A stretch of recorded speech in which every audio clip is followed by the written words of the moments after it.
Rubber Lamb. Yeah. What do you call a guy with a rubber toe? I don't know. Roberto. Oh, Jesus. That is Robert Lamb over there for that wonderful Roberto joke. I myself am Amber Simpson, and this is Will There Be Cake? That was worse than the jokes I told you before the podcast. I know, but for sure. But at least it said your name, so okay. So it was even funnier. Well, I don't know if that makes it funnier. It's more of it was just relevant, I guess. Yeah. That's what I was going for. And the reason that I said that awesome dad joke is because today is National Let's Laugh Day. Let's laugh day. Let's laugh. Just like anything? So not even jokes, just laugh in general? Yeah. Haha. If you do that too often in public, though, people will think you're crazy. That's true. Or they'll just think you're the Joker. Well, yeah, and you're about to plot some sinister move. Yeah. Whenever I listen to a comedy podcast and I go grocery shopping and it makes me laugh out loud, Yeah, I feel know. really awkward because I look around, I'm like, crap. Yeah, that's why I don't listen to podcasts when I'm out in public. But I do it when I'm like at work and my employees will look at me and be like, I'm listening to a podcast this morning. Yeah, I listen. It'd be funnier if you said I'm listening to music. Just listen to It's music. just really just funny. listening to this music.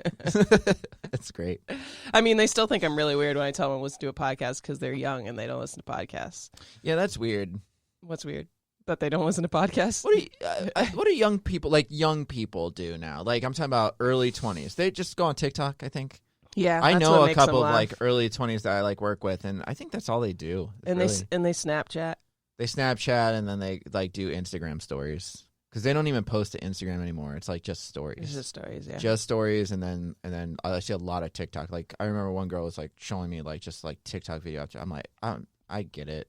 I'm done. I know it's not. I mean, there are some funny ones, but I save it to people who go on TikTok and repost the good TikToks. That's when I'll watch TikTok. But I don't actually go onto TikTok.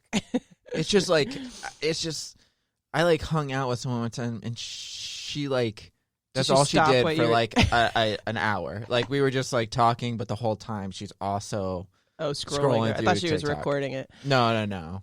No, there's so many times where we'll catch people like doing TikTok videos. Like I'll sit up in my office at work and just like watch the cameras. And one time my boss and I were sitting there watching, just like talking, and then we looked at the cameras and there's these like four like preteen girls in front of box office that were like doing this weird dance.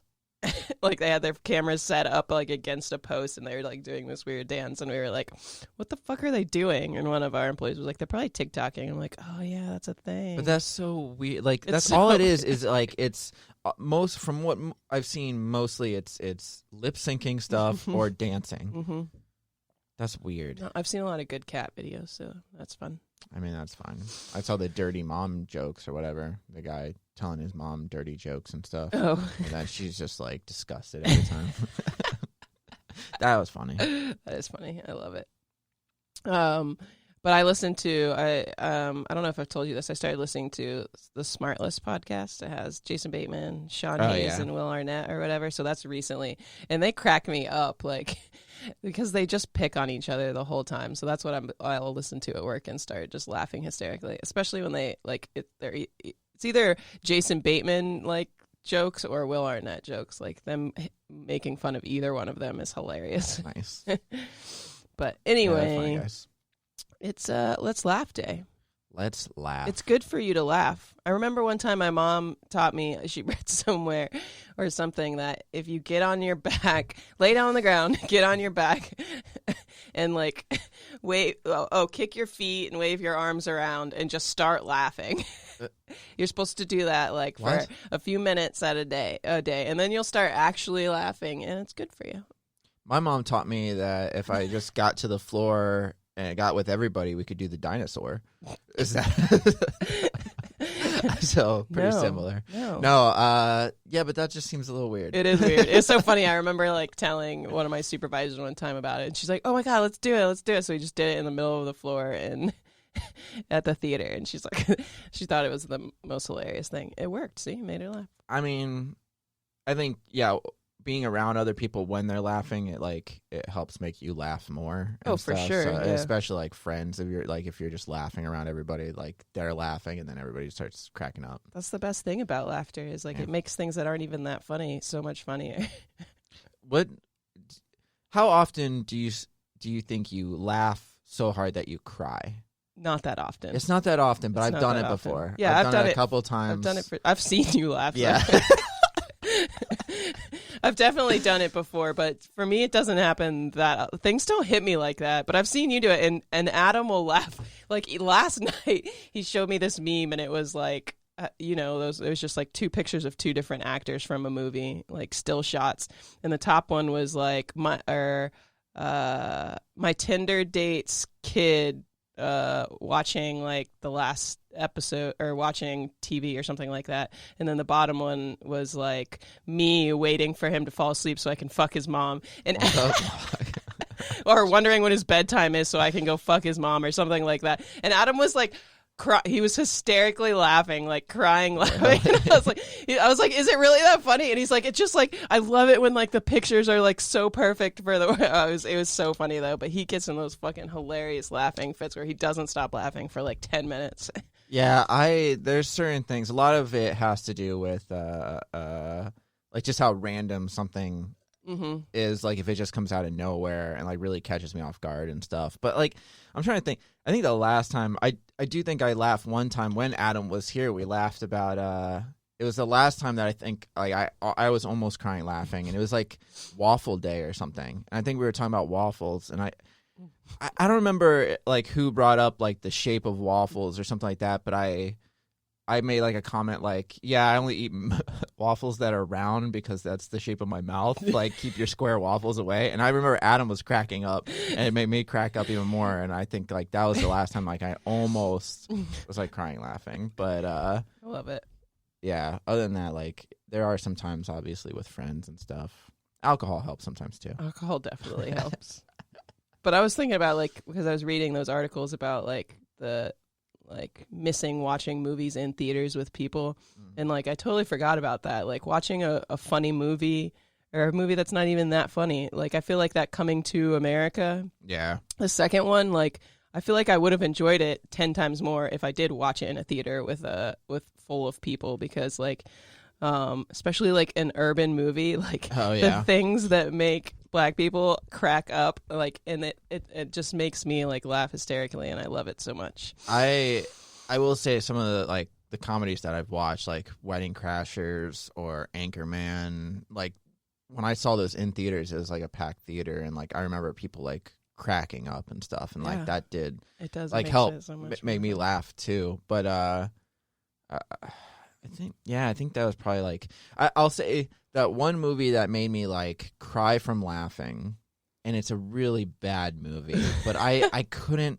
It just was so ridiculous, and it was Kung Pao Enter the Fist. Okay. And that movie, it wasn't good, but there's a lot of like dubbing and stuff, like English dubbing over like an old movie, and it's so ridiculous and so random that I remember it came out like when I was in high school, I think, like maybe 9th grade or something. I think I went with my dad, and there's only a few people in the theater, but like I was like crying laughing. I remember my dad being like, "Are you okay?" And I was just like, I mean, he was laughing too, but he was just like, "Geez, are you all right?"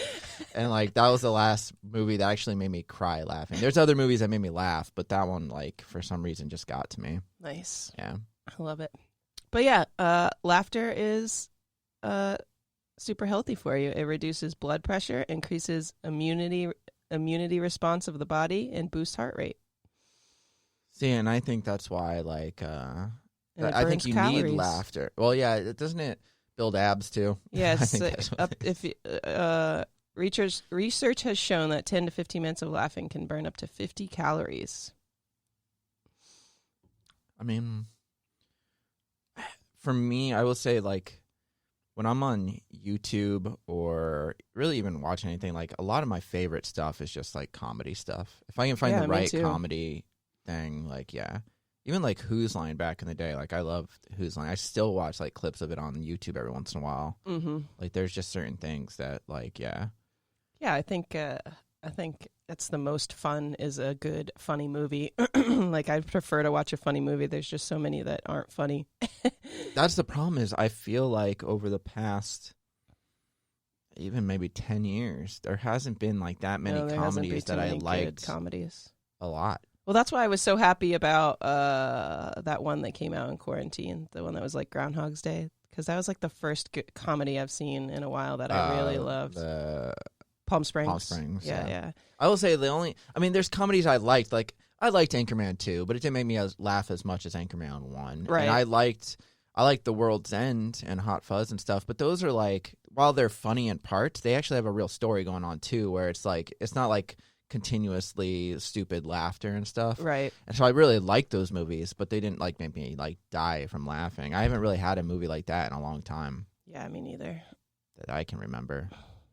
That's honestly why I still listen to Comedy Bang Bang, I think, so much. It's just for the fact that podcast, I didn't even really care for the show, but the podcast itself still makes me crack up. So I'm like, I don't want to, I just have to keep listening to it. It's the only thing that really like, I mean, I'm sure there's other podcasts that I could listen to that would do the same thing. I just don't branch out.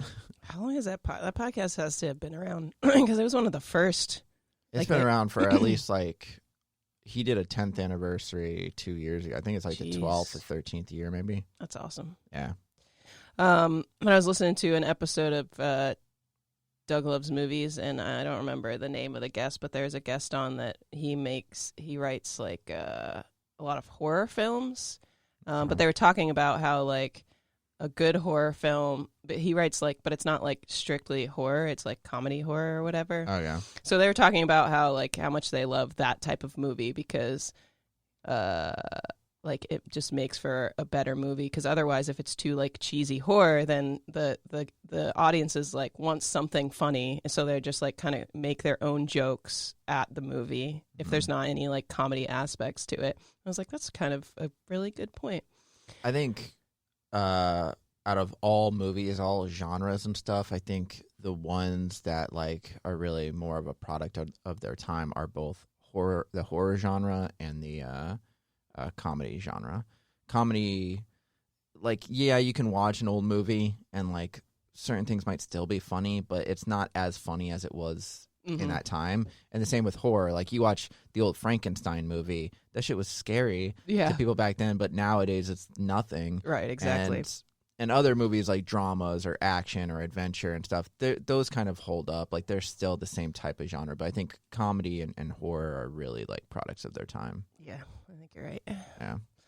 Yeah. So this year, National Let's Laugh Day is brought to you by Laffy Taffy. So this is like a candy holiday? So it's because they have the jokes on their wrapper. Ever since 1971, they've had jokes on their wrapper. Dang. I kind of love it. But I've always forgot about that because I haven't had Laffy Taffy in a long time. I have, but I get like the big. I mean, I don't buy like the package of little ones anymore. I just buy like one big, like the big brick ones that they sell at the gas stations. But I forget that I don't ever read the jokes. I forget. But they have the popsicles that have jokes on them too. That's right. I think I used to get those. Like you read them on the popsicle stick or whatever. Mm-hmm.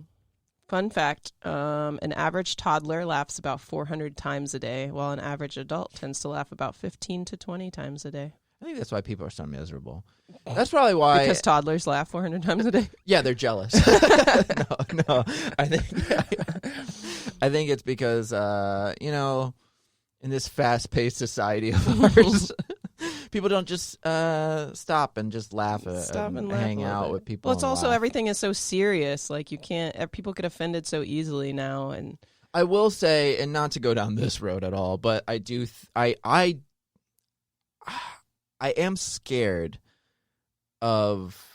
Well, I don't know. I'm not going to say I'm scared because I did think that it was going to be bad for comedy in the long run because of the way everybody's getting super offended by stuff. Right. Like you have a lot of comedians now will not play college campuses because their college campuses are so progressive, so liberal, and so like you can't make fun of anybody, like kind of thing. So Jerry Seinfeld, Chris Rock, Ricky Gervais, all these other guys will not play college campuses anymore because and when Jerry Seinfeld won't play a college campus, that tells you something because he's got clean material. He doesn't curse or anything like that, but he got picked on for making a gay king joke, like an old king. He like flipped his hand down and people came after him for that. So it's like he just said screw it, like I'm not doing it.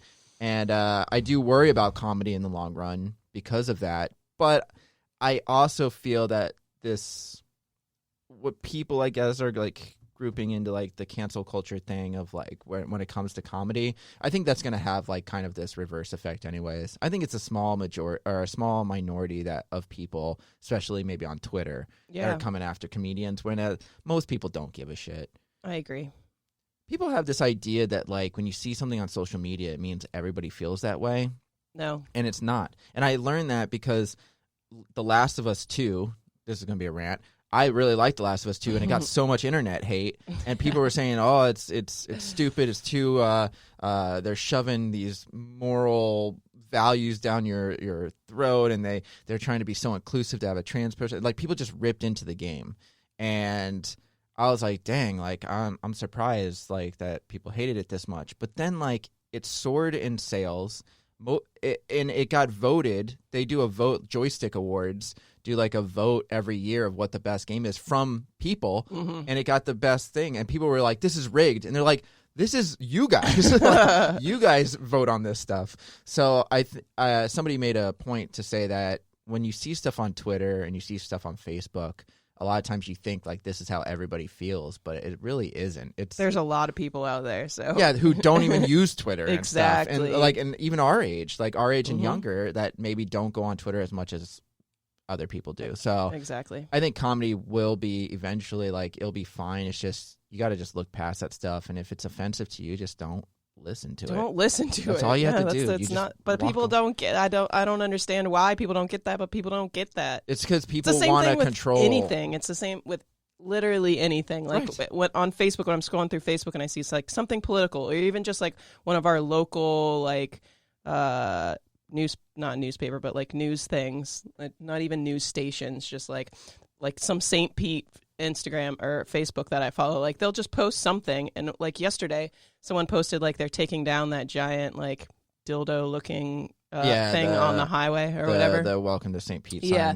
And like underneath it was like so many people just fighting over the dumbest shit. Like they're like, why are they taking it down? Why are they talking? And then there's other people like, why did we spend so much fucking money on it in the first place? It should be something different. And like, it's just like, why comment? Like have your own opinion. Your comment is not going to affect anyone in this. They're not going to be like, oh yeah, you're right, let me put it back up, or oh yeah, you're right. Like, hey, when I did I had like one little political comment in one of my podcasts, and people like in one of our shows, and they were like, once they brought politics in, I stopped listening, blah blah blah blah blah. And I'm like, one, the main character like disagreed with it, so calm down. And two, like that was just her thing, and it was 2 lines of dialogue.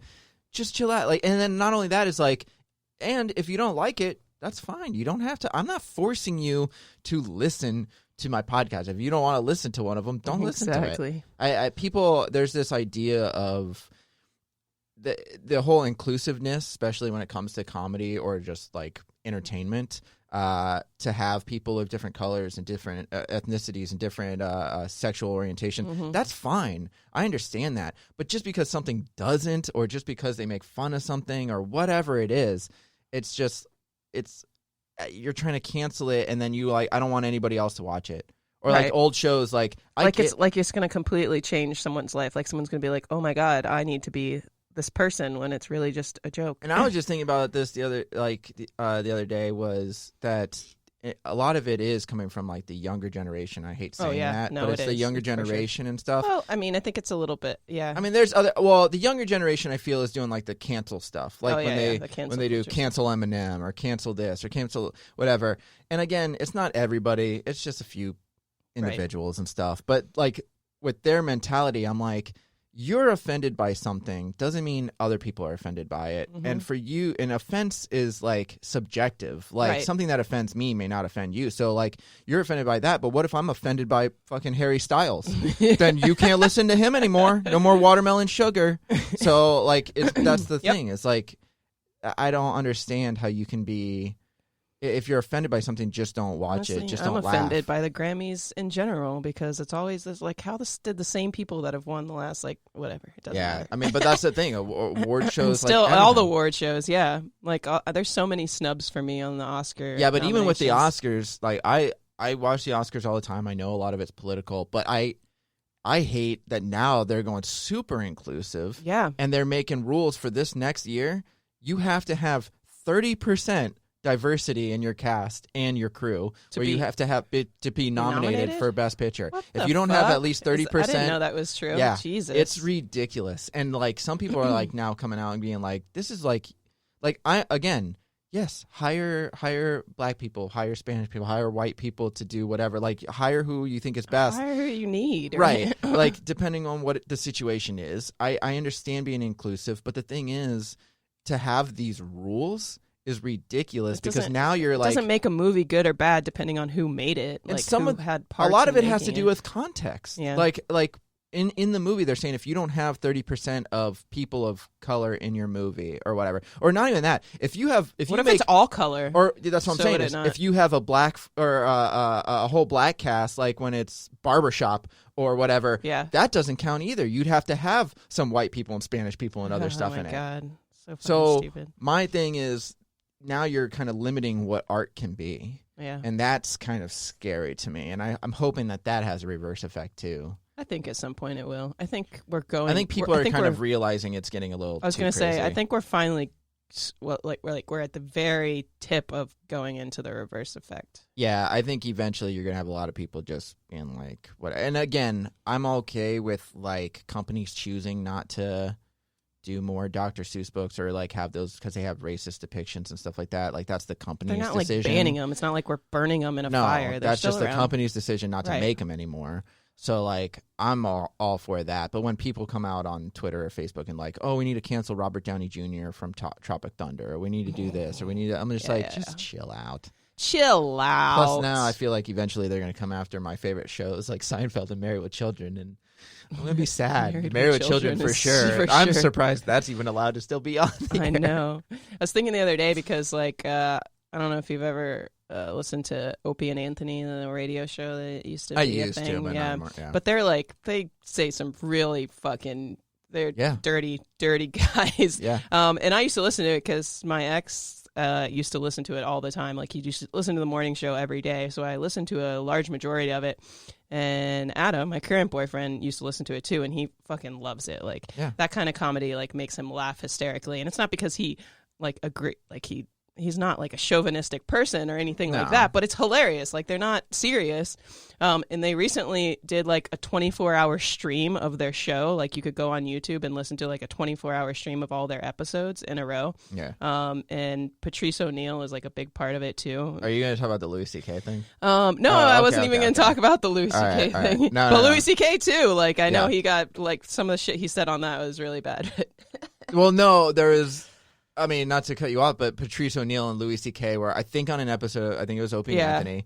And it definitely was. Patrice O'Neal said something about how, like, the racist term for Jewish people, or people came out, like, an epithet came up, how it came out. It was, like, when they first arrived to America and all that kind of stuff, and he came up with that. And then Louis C.K. had his own version of how they came up with the N-word, and it's hilarious, but it's, like, really offensive. But Patrice O'Neal, a black guy, was cracking up. Exactly. And he was, like, a huge proponent of, like, say whatever. He's like, I don't care. As long as it's funny, say it. Yeah, for sure. Like, that's how I feel. But the thing is, they had that 24-hour thing, and it was great. And then they stopped it because, of course, Jim Norton was on it a lot, and there's an episode where I think they were like either making fun of or talking trash about like Paris Hilton or something, or she was on and they were like being mean to her, but she was being a cunt. So anyway, someone got offended and a bunch of people like were berating Jim Norton about something that happened like 12 years ago. So they took it down. So now there's no 24-hour feed of it. That's the problem. All over like one comment. And he even like was fighting back. He was like, she was being a cunt. Did you listen to the episode? I think that's the problem. I think the biggest issue, and Bill Maher said this before, is that people need to stop apologizing. Yeah. Stop apologizing for it. And yeah, it might hurt your career a little bit and stuff, but it's like those people are still going to be offended. Right. So it doesn't matter. And they weren't so your even fans if to begin with, and the people that are your fans are still going to be there. Well, it's like when he said Chris Hemsworth dressed up as like an Indian for like a party. It was a Lone Ranger themed party, and like this was probably like several years ago, and people came out and lashed out at Chris Hemsworth for dressing up as an Indian, and he apologized, like a sincere apology and stuff. Oh my God. And Bill Maher was like, I don't get it. He's like, it was a Lone Ranger themed party. You can only dress up as a cowboy, an Indian, or a horse.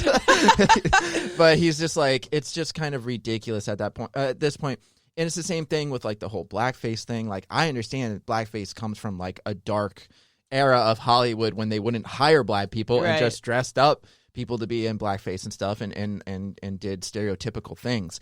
But that's not how it is now. No. So when you have Robert Downey Jr. dressing up in blackface, it was to point fun at Hollywood and what the lengths that actors went to be like to personify a certain individual. And not only that, is Dave Chappelle and the Wayans brothers, they've all dressed in whiteface. Yeah, who gives a shit at this point? And it was hilarious. That was hilarious too. Yeah, I don't care that Dave Chappelle. And not only that, is a lot of times they're dressing up as a specific person. Right. So when Dave Chappelle is dressing up in whiteface and being like President Clinton or George Bush or whatever it is, who cares? He's making fun of that person. If he comes out as himself and just starts doing like the thing, it looks weird. Like he's just a black guy doing a comedy scheme. Like he dresses up as the person. You're not going to get it because you're not going to. Right. So my whole thing is, I think the whole offensive thing is ridiculous. And even I think Bill Burr has made the point of saying, I think they're coming after Bill Burr now because that's of. not surprising. But because of his Grammys thing. He introduced Best Latin Singer or something, and he mispronounced the name, right? Or he mispronounced the name? The word, and he said something. It was the name, but he said it wrong, and then right afterwards he's like, "Oh, great! Now all the feminists are going to come after me for this," and they did right afterwards. So but a lot of people have come to his defense now on Twitter, and I think that's where it's coming from. Is like people are going to start sticking up for this. He's a good guy. Well, that was the thing. Is he's married to a black woman? Oh yeah, and he's gotten a lot of racist. Well, he got a lot of hate. When they said that he was racist because he pronounced the name wrong for the Latin. They're like, why did they have him present Best Latino Artist? And he's like, and he mispronounced the name, and he's racist and stuff. Cares? And they're like, and people were posting like a picture of him and his wife, and they're like, this guy's racist. This guy's racist. And then the people who were saying he was racist was like, yeah, it's just like, it's like an Uncle Tom thing. They probably just have, doesn't mean he's not racist. A lot of white men married black women or sleep with black women to prove their dominance and all that kind of stuff. And it's just like, you are insane. You're insane. You're insane. People are insane. So I just feel like I'm just scared. I guess I am scared for comedy. I just hope it doesn't go too far. I hope eventually they can kind of reel in the craziness of, to me, the far left, which I'm a pretty liberal person, but the far, far left. I agree. Take it a little too far. Otherwise, we're going to have this is going to be a bunch of unfunny people everywhere. But I just don't understand at that point, what do you deem is funny? Yeah. You know what's funny is the far left will make fun of the far right all the time, and they're fine with it. They'll make fun of crazy religious people and all that kind of stuff, but that's okay. For me, I'm like, I don't give a shit. But also, it's like, if that's okay, then everything else should be okay. Yeah, you can't choose who you think is okay to make fun of. Anyways, that was a fun rant. I know we got so serious on the laugh on the laugh day. It's fine. Let's see. Let's in the 1930s and 1940s is when the art of stand-up comedy took off. It became a regular form of entertainment in the Borscht Belt, a chain of summer resort towns in the Catskill Mountains of the Hudson Valley in New York. What years you said? 1930s and 40s. I'm surprised it's that old. I mean, I know you had like Bob Hope and stuff like that. Yeah. But I felt like stand-up as like an art form. Like back then it felt like more like vaudeville. Like they would have like different, like they would go out there and like talk and like mingle with, I guess you can still call that stand-up, Yeah. 1950s is when the laugh track was invented. Charles Douglas, a sound engineer, invented the laugh track, which became a standard in mainstream television. I know Mo, but I actually don't mind the laugh track. A lot of people hate it nowadays, but I think it depends. If the show's good enough to warrant it, then. My thing is, I don't know. I think it's like, but it does add to like if you watch one of those shows. Like I forget what show that I watched where they showed like with laugh track, without laugh track. It's not as funny without the laugh track. Yeah, I think, like, I know they said that a lot with, like, Big Bang Theory and things like that, where if you take out... I never liked Big Bang Theory. I mean, I never really liked it either, but they say if you take out the laugh track, it's not really, like, that funny and stuff, which is possibly true. But I think if you take out the laugh track, it just kind of feels weird because, I watched an article saying that the reason why if you take out the laugh track of a show, it's not as funny is because a lot of the beats that they have, they're waiting for the audience to die down and stuff, like when it's in front of a live studio audience. So a lot of like that comedy. It's really an art, like how they figure out. Where I mean, it's like to me, it's play-like. It's Yeah. like you're in front of an audience. So when people are laughing, you wait till they die down to say your next line. And in 1971, Laffy Taffy was created. Originally, Baish's Caramels. What? They were renamed Laffy Taffy. They were originally called Baish's Caramel. Beich Caramels. Sure, I'm glad they changed it. Yeah, they renamed it Laffy Taffy and sold under the Wonka brand, featuring a joke on the wrapper, making it the funniest candy in the world. So we can celebrate by eating some Laffy Taffy, reading the jokes. Watch some comedies. Go to a comedy show if you can. Go to a show. They're reopened and you can watch. There's a lot of stand-up or on TV, Netflix and stuff. They got a lot of and specials. watch some of the best comedies of all time. Some of the your favorite comedy movies. Some of my favorite comics too. Just look up Bill Burr. I love Bill Burr. Louis C.K. As long as you can get past the stuff. When was the last time you went to a comedy show, Robert Lamb? Oh, it's been a while. I went, but I've been to a few. I've been to a lot. Yeah, you've traveled far to go to some. I went to Atlanta in one day. Drove up to Atlanta and back to go see Jeremy Hotz. I went and saw. Jared, I remember. I like Jeremy Hotz. Yeah, he's good. I went and saw Mark Maron in Jacksonville, I think. As a stand-up thing, I saw his show live. Yeah, as a stand-up thing. The WTF. It was really good. Okay. But the last show I went and saw is a local guy. He's from Orlando, and his name is Ben Brainerd. He's really funny. Sounds familiar. Yeah, he's a little short dude. He's really short. But he's really funny. He makes me laugh a lot, and he does these the Instagram stories where he like pretends to be someone from a different state. And he just talks about like political stuff or just like anything going on in that state. But it's funny because he started this video and then like a bunch of fans started sending him like shirts and hats and like stuff from their state so he could wear them while he's being that character whatever. So he's just like talking to himself, pretending that he's someone different from each state or whatever. And they'll be like, and it's in Florida is just a guy with like a sun hat on and like a tank top and sunglasses, like with a martini or something like. But he's really funny. I like him a lot, and he's from Orlando. There's some new comedians coming out that I like, or that have been around for like a little bit, but not like super long. Like I like Nate Bargatze and Mark Norman, and actually our friend Justin, who's been on the podcast, went and saw Mark Norman at the Comedy Cellar or whatever. He posted a picture about it on Facebook. Nice. But Mark Norman, at the end of all of his sets, he always goes, "Thanks, I'm Kevin Hart." That's why I put. I was like, I think you made it with Kevin Hart. He says Justin. Yeah. But yeah, you can watch a comedy special, and there's so many out there now, or listen to one. Go to the Comedy Cellar. That's where, if you want to meet comedians, that is the place to go, because they're out, and then like big names will like try out stuff there. So yeah. That's when I went with Adam on his birthday 2 years ago. We went to the Comedy Cellar, and that's when you saw who, Dave Chappelle? Dave Chappelle randomly showed up and did a set for like 3 hours, and we were like as close as I am to you. Nice. That's good times. That'll never happen again. Nope. Good cherish times. it. I know. I do cherish it. Best And day laugh ever. 77% of Americans think that they're funny, and 96% of Americans like to make other people laugh. I will say something that like always like makes me cringe is when I see something on Facebook or like somebody posts like a joke and then they think it's like a funny joke and they say something along the lines of like, "Oh, you guys just don't get it," or "I'm crazy like this," or "This is just my personality," or whatever. I hate that. Yeah. I really hate that. I just do. I hate it. It's like, to me, it's like almost like cocky. Like it is. It just for makes sure. me cringe. Me too. Yeah. But yeah, make yourself laugh day. Yeah. Or laugh day. Make yourself laugh. Tickle National yourself. Let's Laugh Day. Tickle yourself. Oh yeah, just go around with your friends and just take little feathers and just tickle each other. That'll make people laugh or feel really uncomfortable.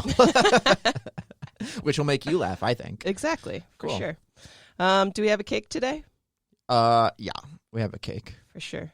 Yeah, we have a cake and we just Laugh. That's What it. a day. That sounds like a great day. Yeah, I'm excited. I'm excited to celebrate today. All right, let's do it. And I think that does it for today. Yeah. For Robert Lamb and myself, go laugh. Yeah. We'll see you tomorrow. Bye, guys.